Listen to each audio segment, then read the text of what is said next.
or people from Venus or anything as far as I'm concerned. If 15 million people did collectively see something like this flying over a major city, as here in Perth, Australia, experience leads us to believe that there would be a complete breakdown of the social order, like the riots in New York when the lights went out.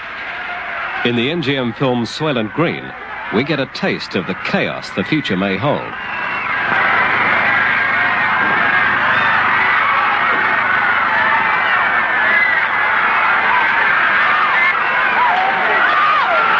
I wouldn't put it past this government that a cosmic Watergate has been underway for the last, 25 years.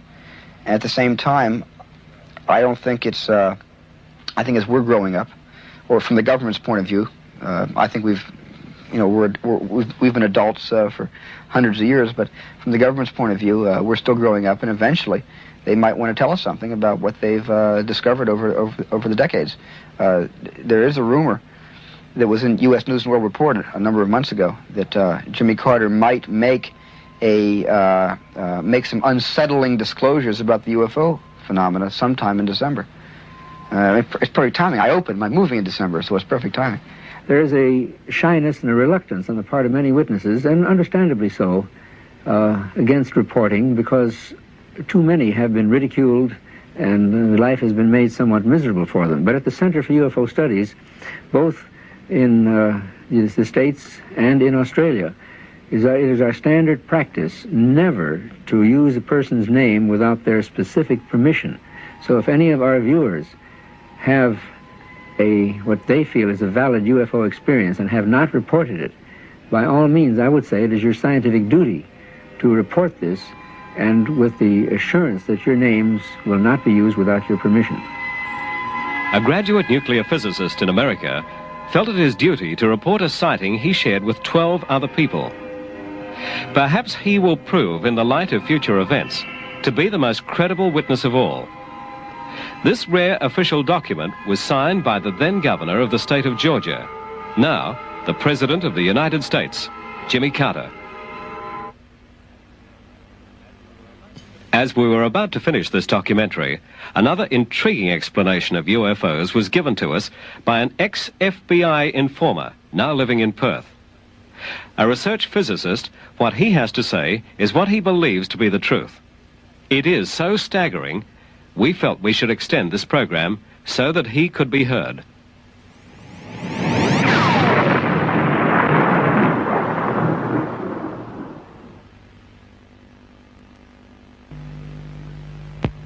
This scientist believes that man holds the secret of anti-gravity and can produce flying saucers at will.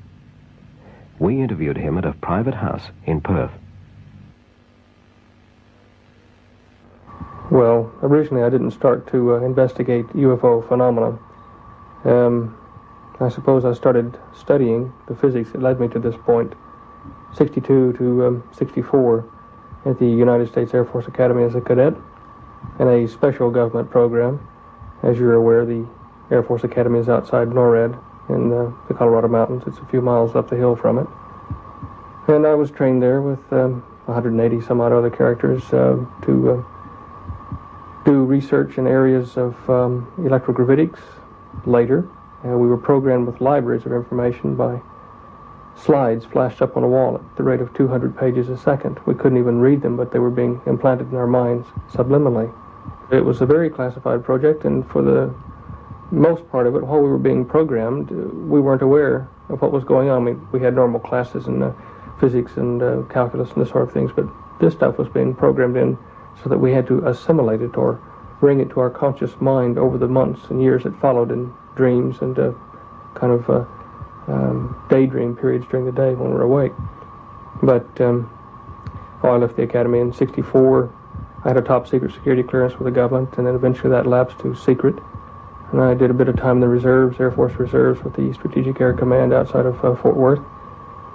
And then I proceeded to do private research in this electrogravitics, thinking that I had cracked the secret of anti-gravity all by myself, and jumping up and down in my father's labs and mines in Dallas. And one day I was approached by the government and a kind of an emissary from Dr. Edward Teller's office, Dr. James R. Maxfield, And he told me what I'd been doing in my lab and the details of stuff I haven't even written down or told anybody. He knew, and he had other people like myself sponsored in this kind of research around the country, and that was the first time that I knew that the U.S. government was actively involved, had been, and was still actively involved in the control of gravity with electricity. And who did this man represent? Well, his job, as his job qualification is he's the director of the James R. Maxfield Radiation Research Clinic in Dallas, Texas. The same Maxfield that invented the irradiated thread treatment for cancer of various organs. If you look at his little dossier that's in the Who's Who, you find that he was on the President's National Security Advisory Board, which is really a rather important log in the U.S. intelligence system. Kissinger would have been on the same rank.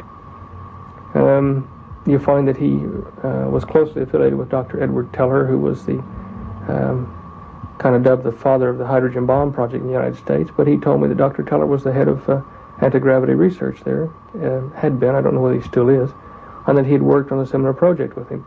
In fact, the letter that you and I viewed earlier from my files from Dr. Maxfield to this government and to Sir John Williams did mention that fact, if you recall.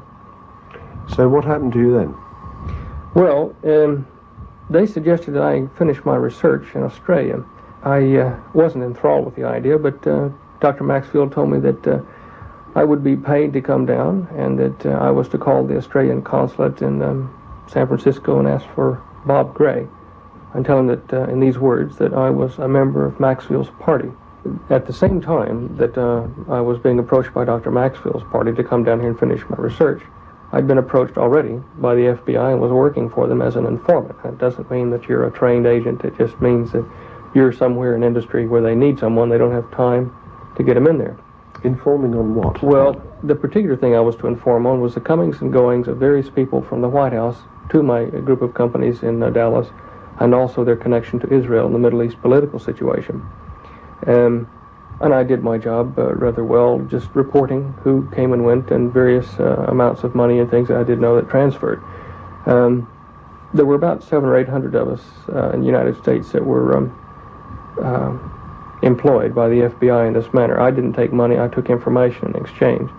But at any rate, they came and told me, the FBI did, that I'd been compromised by a break-in in one of their agencies in Louisiana or someplace like that, and that I was going to get shot, and which they'd explained to me at the beginning, the risks involved, but I thought they were joking until I went back to the office, the computer division there in Dallas, and was sacked, given 30 minutes to clean up my desk and leave, and by an old friend of mine. And so he accused me of being the head of a big spy ring and all kinds of stuff. And so I left. And in fact, I didn't have my last meeting with the FBI, and I didn't have my last meeting with Dr. Maxfield. I just bundled a few things and the family into a plane and headed for Australia. I did make it, and I was quite glad to, and kept a very low profile for 7 months. But I continued to do my research, and I wrote Dr. Maxfield a letter, and that was perhaps my mistake. I said, look, I've done it. I've figured out the wave equation that we were looking for. And again, in my ignorance, I didn't realize how much work had already been done and gone before me. I was just kind of on the periphery or the edge of this whole development. That's a device to be able to make things like flying saucers fly, is it? Yes. Also, it's a device to store energy in the form of motion, like of a small star or a big atom. It's called, this is a long word, an MHD plasma, magnetohydrodynamic plasma, like ball lightning, and it contains itself. But it's a way to turn all sorts of electricity into a high voltage battery. Now, this would have been an immediate solution for the Middle East oil blockade at that time. Now, I wrote the letter in good faith,